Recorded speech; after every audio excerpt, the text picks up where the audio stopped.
আর একটা প্রশ্ন, আজকে চিকিৎসকদের একটা বিরাট মিছিল আজকে দেখা গিয়েছে, দাদা একটু একটু এদিক থেকে। তো আরো বেশি হয়েছে মিছিলের লোকজন, হওয়া ভালো হচ্ছে ভালো।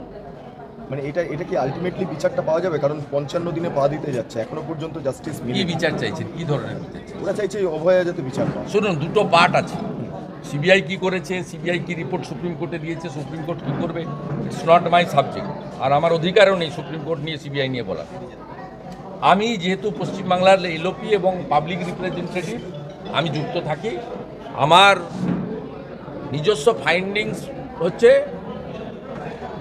রেপ এবং মার্ডার এর একটা পার্ট আছে। এতে সঞ্জয় রায় একা করেছে না সঙ্গে কে ছিল, ওটা ইনভেস্টিগেটিং এজেন্সির ব্যাপার, সেটা নিয়ে আমি বলতে পারবো না। কিন্তু আমি যেটা বলবো সেটা হচ্ছে, সরকার তো আছে, সরকারের যে কাজগুলো পোস্টমর্টম, ক্রিমেশন, এফআইআর, এনকোয়েস্ট 5 দিন কলকাতা পুলিশের হাতে ছিল, তদন্ত এবং এভিডেন্সকে আপনার প্রিজার্ভ করা, এই কাজগুলো গভর্নমেন্ট করেনি। আজকে এই ধরনের নারী নির্যাতন, রেপ, মার্ডার বন্ধ হোক সবাই চায়, কিন্তু ঘটনা যে ঘটছে না তা নয়। অন্য স্টেটে ঘটছে না, বিজেপি রুল স্টেটে, নন স্টেটে, এটাও ইস্যু নয়। উত্তরপ্রদেশে ঘটলে যোগী আদিত্যনাথজি তার পুলিশকে কিভাবে ব্যবস্থা নিতে অধিকার স্বাধীনতা দিচ্ছে আপনি দেখুন। আরজি করের পরে বদলাপুর ঘটেছে, সেখানে আপনার অ্যাকিউজডকে কিভাবে শিক্ষা দিয়েছে দেখছে লোক। সেখানে একনাথ শিন্ডে, দেবেন্দ্র ফাডনবিসরা ইন্টারফেয়ার করে না পুলিশকে। আসামেও একটা ঘটনা ঘটেছে, সেখানেও দেখেছেন কিভাবে দৃষ্টান্তমূলক পানিশমেন্ট হয়ে গেছে, জবাবে হোক, রাম নাম সত্য হয়। আমাদের দুঃখ যন্ত্রণাটা অন্য জায়গায়। আমাদের বক্তব্যটা হচ্ছে, পোস্টমর্টমের পরে এফআইআর হলো কেন? আমাদের বক্তব্য, টালা থানার ওসি অ্যারেস্ট হবে কেন?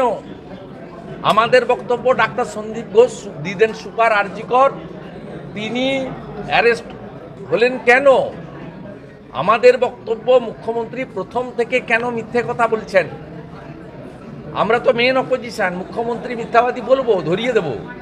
ওর বাড়ির লোকরা, আমাদের ডাক্তার বোনের বাড়ির লোকেরা বলছেন যে পুলিশের আইপিএস অফিসাররা, ইন্দিরা মুখার্জিরা মিথ্যা কথা বলছেন, সুপ্রতিম সরকাররা মিথ্যা কথা বলছেন, মুখ্যমন্ত্রী মিথ্যা কথা বলছেন। ক্রিমেশন কস্ট কেন বাবা দিতে পারবেন না? তার আদরের মেয়ে, যাকে তিনি মানুষ করেছেন, যাকে ঘিরে তার স্বপ্ন, তিনি কি তার ক্রিমেশন কস্টটা দেওয়ার অধিকার রাখেন না? এটা কি বিরাট বড় অ্যামাউন্ট, কয়েক কোটি টাকা, সেটা কেন রুলিং পার্টির নেতারা দেবেন? ক্রিমেশন সার্টিফিকেটটা কেন এক্স কাউন্সিলর নেবেন? ওনার বাবার যদি মানসিক অবস্থা তখন ভালো না থাকে, অন্য কোনো রিলেটিভ নিতে পারতেন। কেন সিরিয়ালে 3 ছিল, মানে ওনার দাহ করা, 1 নম্বর সিরিয়ালে নিয়ে এসে তাড়াহুড়ো করে পুড়িয়ে দেওয়া? এই প্রশ্নগুলো অমীমাংসিত। এই জন্যই রাজ্য সরকারের উপরে মানুষের ব্যাপক ক্ষোভ, এই জন্যই মুখ্যমন্ত্রীর উপরে ক্ষোভ, কারণ তিনি একাধারে স্বাস্থ্যমন্ত্রী, একাধারে পুলিশ মন্ত্রী।